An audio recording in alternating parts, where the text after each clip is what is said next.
You walk into a room, and within seconds, you have already mapped it. Who is performing? Who is uncomfortable? Who is lying? Who is about to leave? You see the micro-expression that crosses someone's face when they say they are fine. You catch the shift in posture when the topic changes. You notice who looks at whom and who deliberately does not. None of this is effort. It is just what your nervous system does. The way some people hear music in the background of a conversation, you hear the conversation behind the conversation. And here is the part that nobody prepared you for. You cannot turn it off. You see the flaw in the friendship before the betrayal. You feel the tension in the marriage before the argument. You know the project is failing before the deadline. And you say nothing. Because the last time you said something, they looked at you like you had broken something sacred. So you learned not to see less, but to show less of what you see. Arthur Schopenhauer argued that intelligence isolates, not as a side effect, as a structural consequence. The more clearly you perceive the world, the less you can participate in its illusions. And most social interaction runs on illusion. The polite question no one wants answered honestly. The compliment designed to maintain hierarchy, not to express admiration. The laughter that signals belonging, not amusement. The observant person sees all of this. And seeing it makes participation feel like acting. This is not arrogance. It is exhaustion. Because acting requires energy, and the observant mind is already spending all of its energy on processing what it cannot stop noticing. Schopenhauer wrote that the person of inner richness wants nothing from the outside world except the negative gift of undisturbed leisure. Read that again. He is not describing someone who hates people. He is describing someone whose inner world is so dense, so saturated with signal, that the outer world feels like noise. And noise is tiring when you hear everything. Carl Jung described the persona as the mask the psyche creates to negotiate with the social world. Everyone wears one. But the observant person wears theirs with a particular kind of suffering. Because they can see everyone else's mask too.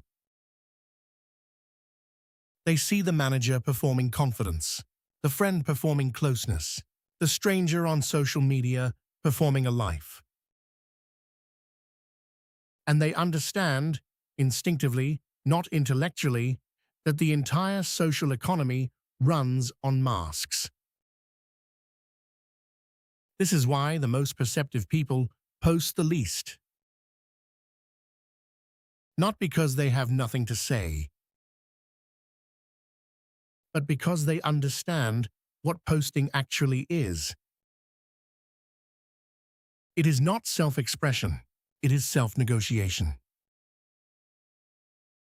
Every post is a bid for a particular kind of attention, and the observant mind can see the bid inside the post the way a poker player sees the tell inside the bet. So they withdraw. Not from contempt, from an inability to unsee the machinery. And the world, which runs on that machinery, reads their absence as weakness, shyness, or irrelevance. It is none of those things. It is a quiet refusal to compete in a game whose rules they can see too clearly to take seriously. But here is the inversion that changes everything. Kierkegaard wrote that the crowd is untruth. Not because crowds are stupid, but because the crowd eliminates the individual. To be visible in the crowd, you must become legible to the crowd. And to be legible, you must simplify yourself into a category the crowd can process. A brand, a position, a take. The observant person who stays invisible has accidentally preserved something most people trade away without noticing. Complexity. The unperformed self. The version of you that has not been optimized for an audience. And here is the strategic reality. In a world where everyone is broadcasting, the person who is watching holds the rarest resource. Attention that is not for sale. The visible person reacts. The invisible person observes, processes, and then acts on a longer time horizon with more information from a position no one thought to watch. History is full of these people. The advisor no one remembers who shaped the decision everyone remembers. The quiet strategist, the deep reader, the one who speaks last in the meeting and says the thing that restructures the entire conversation. Invisibility is not failure to compete. It is refusal to compete on terms that require you to become less than what you are. So if you are the person who sees everything and says nothing, if you have spent your life adjusting your depth to match the room, and the room has never once adjusted to match yours, understand this. You are not invisible because you failed. You are invisible because visibility, as the world currently defines it, requires you to perform a version of yourself that is less accurate than the one you already are. And something in you, something deep and non-negotiable, refuses to do that. That refusal is not dysfunction. It is integrity. The question is not how to become more visible.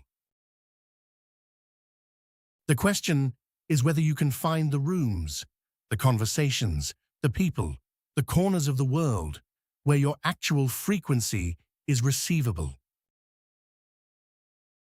Those rooms exist. They are small, they are rare, and they are full of people who have been looking for someone like you. You were never invisible. You were just operating at a frequency the room could not receive. This is the Outlier protocol. If this found you at the right time, you know what to do.